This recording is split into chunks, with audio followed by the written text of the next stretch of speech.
Voici 3 raisons pour lesquelles il ne faut surtout pas acheter le dernier Samsung Galaxy S23. C'est parti!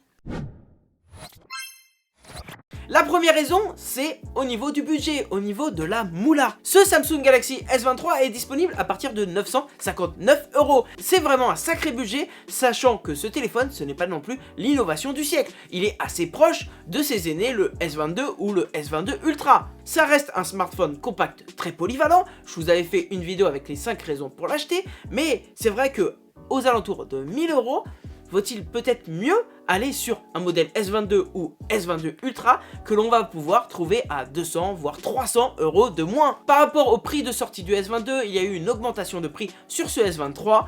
C'est un petit peu dommage, mais bon. La deuxième raison de ne pas l'acheter est un petit peu liée à la première parce que oui, c'est un assez gros budget, 959 € pour le premier prix de ce téléphone, le prix le plus basique avec les caractéristiques les plus basiques, c'est-à-dire avec 128 Go de stockage.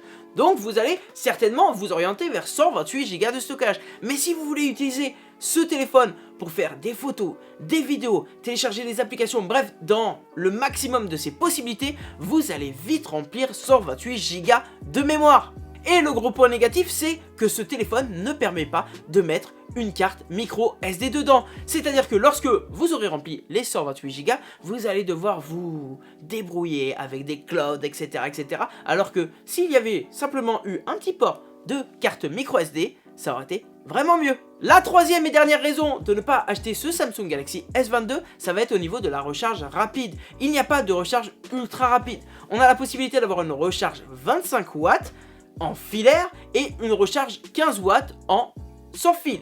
Le souci, c'est que le chargeur, l'adaptateur secteur 25 watts Samsung, compatible avec ce téléphone, n'est pas vendu, n'est pas disponible directement dans la boîte. Il faudra l'acheter à côté. Ça rajoute encore un petit peu de moula à mettre. Et le vrai souci, c'est qu'avec ce chargeur 25 watts, vous aurez quand même besoin d'attendre 1 heure, voire 1h10 pour charger complètement ce Samsung Galaxy S23. Donc on est loin de la recharge ultra rapide qu'on peut avoir chez certains concurrents. C'est dommage parce que l'autonomie était quand même plus que correcte. Voilà les amis, vous savez tout sur les 3 raisons de ne pas acheter ce Samsung Galaxy S23. Je vous l'ai dit, je vous ai fait aussi une vidéo qui vous montre les 5 raisons de les acheter. N'hésitez pas à aller la voir et vous faire votre propre avis sur la question. Pour plus d'astuces et de conseils smartphone, n'hésitez pas à vous abonner. En attendant, vivez à fond, vive high tech, merci et à bientôt sur ma chaîne.